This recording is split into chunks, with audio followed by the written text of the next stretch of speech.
Hi, I'm Brother Mark Elder, a Vincentian brother. I teach at DePaul University. I've been there for 31 years, and I basically teach mural painting and general art classes with the directorship of the art-related service learning internship program that we have at the university. Fine art is something that I've always been captivated with.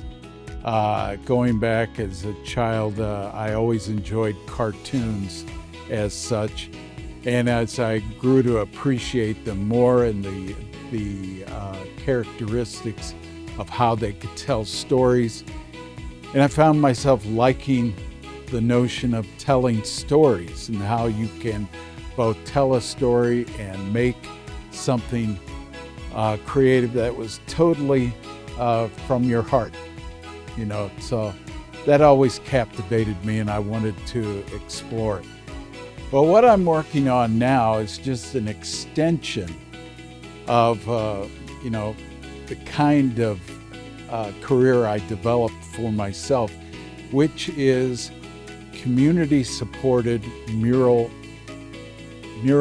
and public art in that general sense.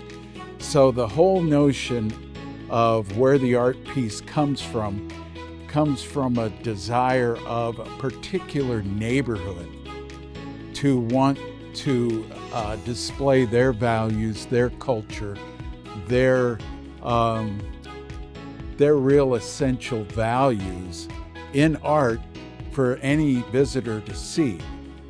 And here I am in Germantown of Philadelphia by the invitation of the DePaul Catholic School to do just that. I was here in 2009, and in this very room we had a crowd of 250 people to generally find out not only what kind of art I did, but they wanted to tell me what was important to them and have me develop a composition that reflected that conversation.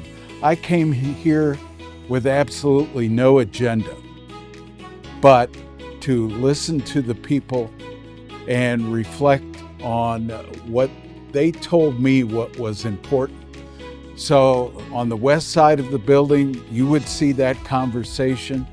And in about 3 years, I would say 2022, I get a phone call from the principal here at the school, Colleen McKenzie, and she invited me to come back and continue on the east side of the building that very same discussion. So what you're seeing once again in this new mural is an extension of that very same premise, where I have a conversation with the neighborhood, the school, and anyone who's interested as to what is important to them, and generate a composition that's based on that conversation. And I think I succeeded with that. Faith is really the essential value that I really generate a lot of my art on, both small easel paintings as well as the big public art pieces itself. I have the largest portrait of St. Vincent de Paul in the world in Chicago, and it's made up of 2-inch faces of real DePaul people, faculty, staff, and students. And it was first made so that anybody could walk up to it and say, "Oh, I know that guy. Oh, I know that guy." And it would basically reveal itself to the viewer that they were part of that portrait. Well, that's exactly what I'm doing here. I have in mind eventually to generate a portrait of Christ that is generated by means of, once again, little 2-inch faces of the students that make up this school, the DePaul Catholic School. So that's my intent with that. Without my faith, I think I'd be rudderless. I'd be directionless. I would be doing things for this just for the mere sake I feel that my art is basically a vessel that brings about the greater message of what Christianity and specifically Catholicism can bring to anybody. Catholic art, go to any church and you'll see narrative art all over the place. Why? Well, we want anybody to know without any restrictions what we really feel is valuable in our faith. You know, we don't make any secret about it. We invite everybody to explore that as such. I respect, what is done in Islam and Judaism in the fact that they have Platonic beliefs in what the worship space should reveal or not reveal, and they do that more by abstract art. In the Catholic Church and in many places, we believe that narrative art is more serving to everyone who comes to the church. Well, I've been invited, to deal with several public art pieces itself. I mentioned the mural at DePaul University, which can be easily seen from the Fullerton L stop, right off the Lincoln Park campus of DePaul. You can easily see it. Thousands of people see that every day. Underneath that very same stop, I managed to get people involved with telling DePaul's story, because DePaul, in its earliest days, going back to 1898, was always referred to as the little school under the L, and it literally started under the L. So many of its first buildings were built right there under the L, so it was easy for people to make that distinction. So I have a series of 25 narrative pillars that celebrate various important DePaul characters throughout its history, that really tells DePaul's story. That includes Ray Meyer and George Mikan, amongst others. We had a very significant part of DePaul's athletic life, as you might imagine. My whole career started as a phys ed teacher, as I graduated as an undergrad from the School of Education at DePaul. So it was kind of a natural extension for me to do that. Some of my first murals were floors, game floors, both for the school that I was coaching at, as well as DePaul itself. The 79 game floor that our Final Four team, well, the home floor, yeah, that's my floor. Had a great time doing it. I think the way I give back to my community is by listening, and after being invited to, communicate with the community, I listen to the community through my art and reflect the discussion. It's so important to listen to the community that's going to live with the art. The whole scope of being in this room brings me back to 2009, and it was really the school audience, as well as the neighborhoods community, were all here, and they saw various examples of my work, and then they brought up ideas and wanted me to know what they felt was important. And if I don't listen to that, my art's not going to last very long. It'll prove that I really wasn't listening if I don't really take their ideas seriously and work with those ideas. I come into any situation like this with a blank slate. I have no agenda. visually. The only agenda I might have is with the building and how I can use the building architecturally. So I'll listen to ideas that people have, and then I'll use their ideas with, say, things like Underground Railroad patterns, for example. Well, those Underground Railroad patterns are very useful, very narrative, very abstract as well, and you can easily modulate them for the design of the building itself, which I take into account in this very composition. People are invited to join me in the process of making the art as much as they want. This very room was an open workshop, and people came and helped me both on the first mural as well as this mural itself. So people from both the neighborhood as well as the school were invited to come and help, and they did. Quite specifically, I can show you examples of rubber stamps.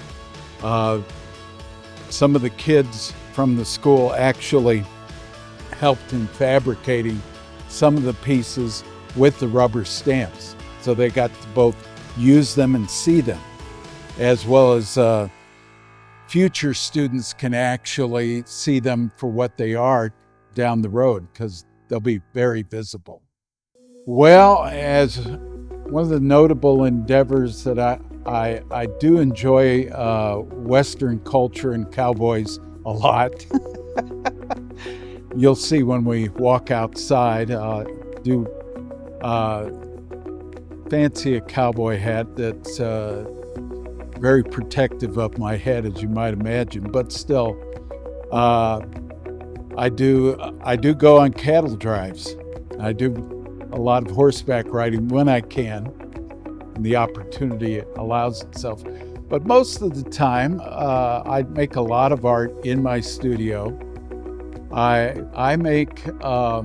was invited by our athletic department to make awards for some of our basketball players. They score 1,000 points, and I personalize a particular game ball for them, which I've done for years now. And I have a great time with that because I get to know the players a lot better too. It's a lot of fun, both the men and the women, so those are kind of things that I do. But I do a lot of commission work when I can. The one experience that's taught me the most, I think, is serving people by means of making community-supported public art.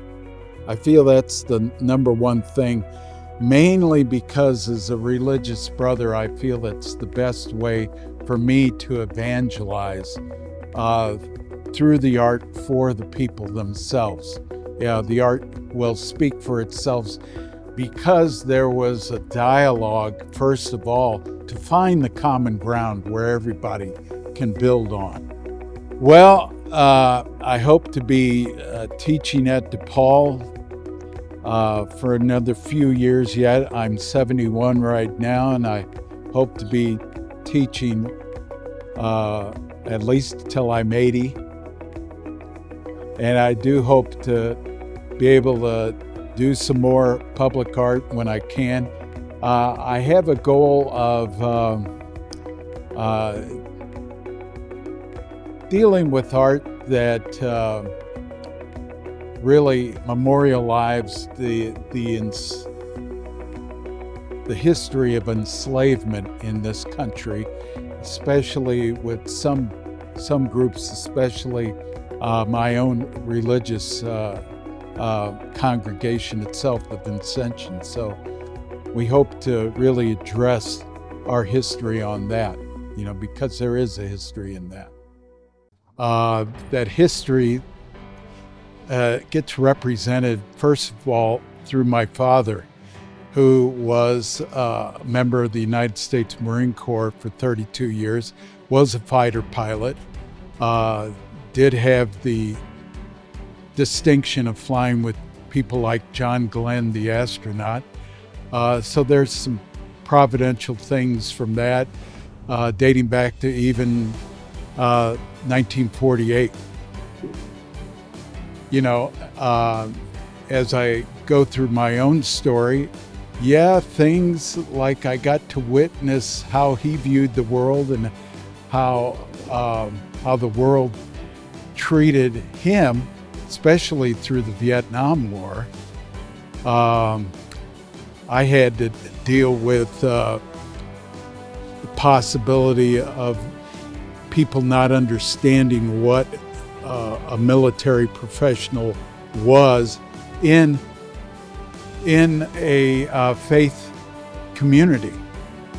So there were things that had to be discussed that way, both in the family as well as outside of the family. And of course, even my own professional life, I would say that some things, especially at DePaul University, even recently with the protests of Palestinian uprising, as well as the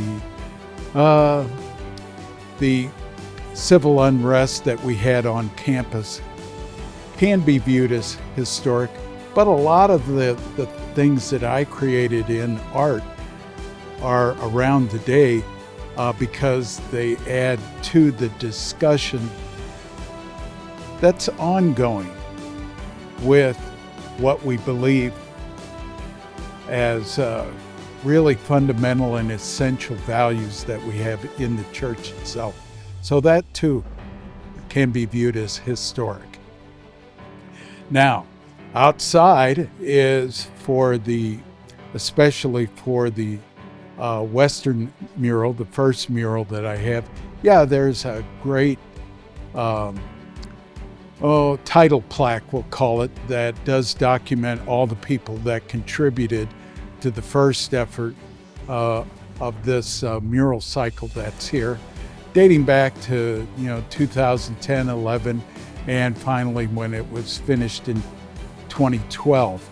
And this new invitation, I'm sure we'll document that too. What it means to be a marquee honoree is something very special in the fact that I was invited to be that. I haven't really experienced everything about it yet, but right now we're in this interview, so some of the nice things are coming forward in that way. So I expect it to reveal itself as we go along, and I fully expect that a few doors might open that wouldn't be open otherwise. So those are all great things. So I'm very thankful for that.